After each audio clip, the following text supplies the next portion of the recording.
नमस्कार किसान भाइयों, आज हम आपकी मुलाकात करवाते हैं हमारे आधुनिकतम किसान और नए तरीके से खेती करना और थोड़ा मेहनत के साथ करना, ये आप लोग इनसे सीख सकते हैं। तो आइए हम मिलते हैं हमारे किसान भाई से।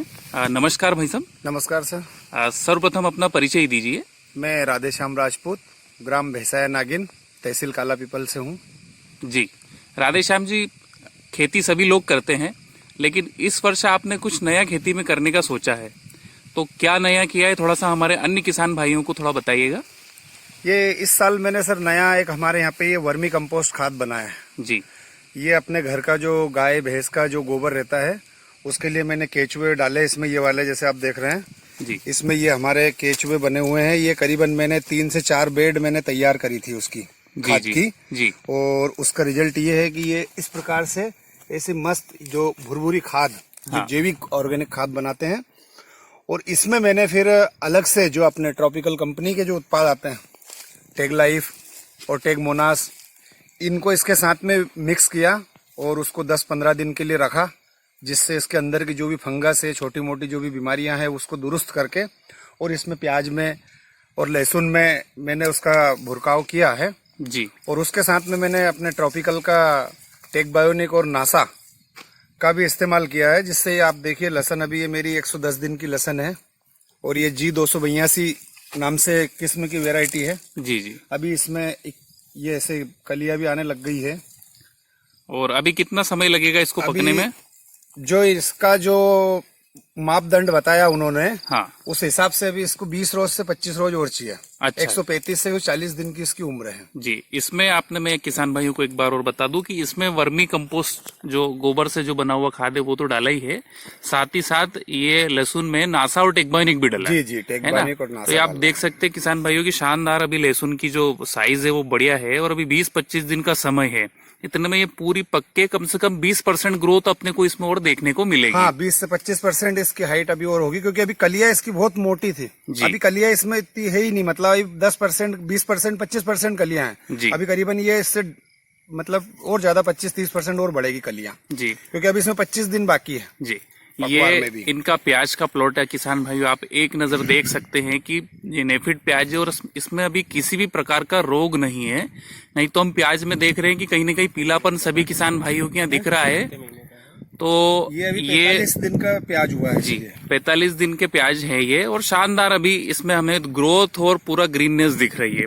तो भाई साहब आप थोड़ा बताइए, जो किसान भाई जो गोबर का खाद किस तरीके से बनाएं, कितने दिन में कंप्लीट हो जाएगा और क्या इसमें चीजें उपयोग करना चाहिए, थोड़ा सा एक मार्गदर्शन दीजिए आप किसान। ये इसमें कुछ भी नहीं है, अपने घर का जो सड़ा हुआ जो कच्चा गोबर रहता है उसको 10-15 दिन के लिए आप इसको ठंडा कर लीजिए, ताकि जिससे गैस वगैरह जो निकल जाए इसकी। और उसके बाद में एक छोटी सी इस टाइप की जो बेड है अपनी जी, इसमें बना के रख दीजिए। या बेड भी नहीं हो आपके पास में तो एक नीचे पन्नी बिछा के जी, और पन्नी को लंबा चौड़ा पन्नी बिछा के उसके ऊपर अपना गोबर डाल दीजिए, पतला पतला, उसमें केचुए छोड़ दीजिए। ऊपर से ऐसे सोयाबीन का ऐसा गलछा जैसा कचरा रहता है ताकि इससे छाया बनी हुई रहे जी। और ये करीबन आपके जितने इसमें आप केचुए छोड़ेंगे उससे 55-60 दिन के अंदर ये तैयार हो जाती है आपकी एक बेड। और ये एक बेड करीबन 1 से 2 बीघा, 1 एकड़ जमीन में, एक जमीन में ये पर्याप्त रहती है जी जी। यानी कि इसके हिसाब से देखा जाए तो ये लगभग 1 ट्राली गोबर की खाद होगी। ये 1 ट्राली से भी कम लगा इसमें, है ना? दोनों बेड को मिला के 1 ट्राली मान सकते हैं हम। 1 ट्राली लगा है। अभी मैं इस प्रकार की और 4-5 बेड और तैयार कर रहा हूँ। मेरे घर का पूरा गोबर जो भी है मैं उसको ना तो किसी काम में यूज नहीं लेता हूँ, ना इसका मैं घोड़े में डालता हूँ। इसका पूरा यूज मैं इसके अंदर करता हूँ जी। अच्छा, एक बात बताइए, जैसा सभी किसान खेती कर रहे हैं, है ना, सभी अपने स्तर से रासायनिक खाद और जो कुछ जैविक खाद का कॉम्बिनेशन करके उपयोग कर रहे हैं जी। लेकिन ये गोबर के खाद से आपके यहाँ फसल में क्या परिवर्तन हुआ है और जो अन्य किसान भाइयों के यहाँ फसल में क्या डिफरेंस है, थोड़ा सा किसान भाइयों को बताइए। इसमें अब आप देखिए ना, ये जो प्याज में जो एकदम चमक है इसकी, जो इसकी लचक है प्याज की जी जी, हम किसी भी प्रकार का आप वो डाल दो, DAP डाल दो, कोई सा भी यूरिया डाल दो, लेकिन ये जो लचक रहती है उसका उठाव, अब इसमें मैं कितना भी ताव भी दे देंगे इसमें बीच में तो भी इसमें ना ये हरापन कम नहीं होता। मैं दूसरे अन्य लोगों के प्याज देखता हूँ तो मेरे को ऐसा लगता है कि अपने इनसे बहुत अच्छे प्याज है जी, क्योंकि इसमें उसके एक अलग ही पोषक तत्व रहते हैं जी, जिसके बारे में मेरे को भी इतना वो नहीं, लेकिन काफी बहुत अच्छे इसमें पोषक तत्व रहते हैं, जिससे ये फसल बिल्कुल हरी भरी रहती है। अच्छा, पानी की कम मांग होती है इसमें जी, पानी की खेच कम लगती है, नमी बनी रहती है मिट्टी के अंदर।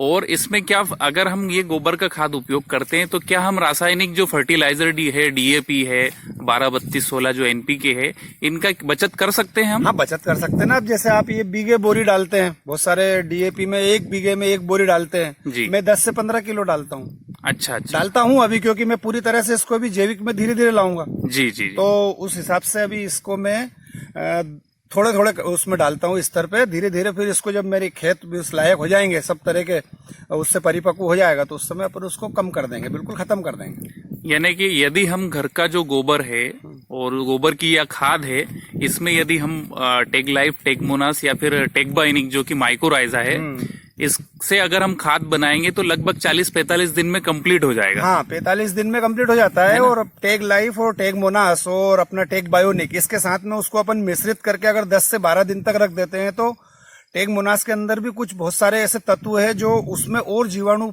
सूक्ष्म जीवाणु, पोषक तत्व पैदा करता है, आपस में मित्र कीट बनाता है, मित्र फफूंद है, जिससे कि फफूंद की संख्या बढ़ाकर के और हमारे गोबर के खाद को और उपयोगी बनाते हैं। और जो नुकसानदायक फंगस है उसको वो टेक बायोनिक उसको खत्म कर देता है। जी बिल्कुल। तो वो मेरे को बहुत अच्छा लगा, तो उसलिए मैंने उसको डाला था। करीबन मैंने 10 पैकेट इसमें डाले हुए हैं, ताकि जिससे मेरे उसको बनाता हूँ, हर बार डालता हूँ उसको। जी।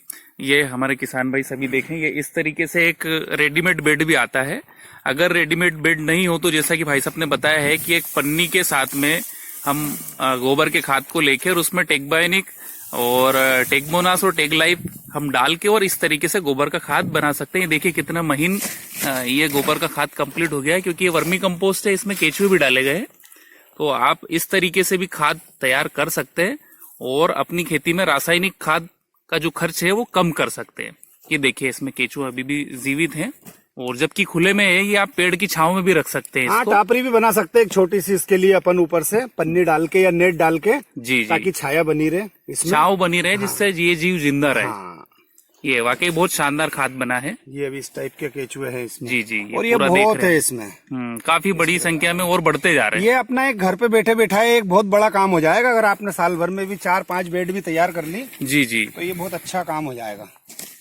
चलिए, और बाकी आपकी फसल बहुत शानदार है। प्याज तो हम देख ही रहे हैं, साथ में लहसुन भी बताइए भाई साहब ने। तो आप सभी किसान भाई जिन लोगों ने भी ये वीडियो देख रहे हैं और जो भी यह वीडियो देखें, तो आप सभी किसान भाई इस तरीके से गोबर का खाद बनाकर और ऊपर से कुछ जैविक खाद मिलाकर जैविक खेती की ओर अग्रसर हो। और जैसा कि हमारे जो पूर्वज थे वो लोग हरित क्रांति लेके आए हैं, वैसे हम एक नई जैविक क्रांति लेके आए, जिससे कि हमारी मिट्टी भी सुधरे और हमारी खेती में खर्चा भी कम हो। जी। तो बहुत बहुत धन्यवाद भाई साहब, आपने बहुत ही महत्वपूर्ण जानकारी हमारे किसान भाइयों को दी है। और इससे प्रेरित होकर बहुत सारे किसान भाई ये लगभग फसल कटने के बाद में जो समय बचेगा उसमें अगर प्रारंभ करेंगे तो अगले सीजन में, सोयाबीन के सीजन में, वह उसका उपयोग कर सकते हैं। तो बहुत बहुत धन्यवाद भाई साहब आपका। जय राम।